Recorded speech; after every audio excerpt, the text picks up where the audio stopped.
This is going to be a quick tutorial on how to locate a septic tank. I was out in North Carolina donating some time, and I had to find a septic tank for somebody out there, and I figured why not just show everybody how to do it and maybe help those in the future that might be trying to do the same. So the first thing you need to do is look where the bathroom and the kitchen and basically anywhere that has a water line. Check it all out and just imagine which way the pipes would go. Know that no matter what, the contractor, whoever did the job, is going to take the easiest, most efficient route outside and the easiest route to plumb the entire house. Keep in mind that crap rolls downhill, so no matter what, the tank and septic system have to be lower than the bathroom and the lowest point. They generally like to keep everything in line and pretty simplistic. So just try and imagine that they're keeping everything in line, and start with a bathroom or a kitchen and just imagine the pipe underneath the ground being in a line, and it's either going to be on one side or the other of the nearest bathroom or kitchen to the wall. So there'll be a toilet by a wall, and on the other side of that wall is going to be a septic tank, and you got to try and figure out which side it's at or which way that line's going to be running. This house is a pretty good explanation of what's going on. It's just a straight shot, and I can look underneath the house and see the lines and see they're only going one direction. Figuring out which way everything is headed is a pretty crucial step. And I saw that it came from the kitchen and tied in to where everything was at there at the toilet, and it all went one way. One toilet went to the next toilet, and it just went on down the line, and that line went straight out to the end of the house. And then I figured it would continue in that straight line, and it went underground, so I couldn't tell. But logically speaking, everything is in a straight line. And so when it goes underground, you just have to assume that it's continuing on in a straight line. And I went outside, and I had a big metal probe bar. And you got to probe down in the ground pretty far. Usually they're about 2 to 3 feet deep if they're buried. Sometimes they're deeper. Sometimes it's deeper than that. Sometimes it's shallow.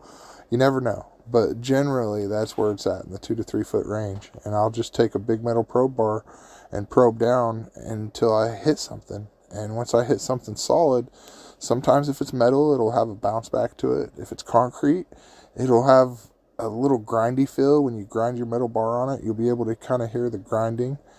And you just got to keep continuing probing, and the easiest way to tell is probe about a foot away from where you hit something and measure on whatever your probe is and make sure it's the same depth, and probe around a little bit more. And if you get a couple holes a couple feet apart and it's all the same level, then you realize that you've hit the tank, because rocks are common to hit as well, but a rock's only going to be so big. And once you get off a big enough area and your probe goes to that same depth every single time, you know you've hit the tank.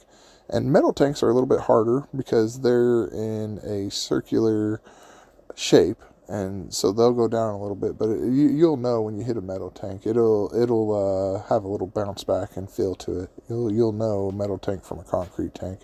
And same with the plastic. A plastic's a lot like a metal tank. The probe will have a bounce back to it. It almost has like a pogo effect. From there, once you hit it, you just got to find the entry lid to get into it, which is another obstacle in and of itself.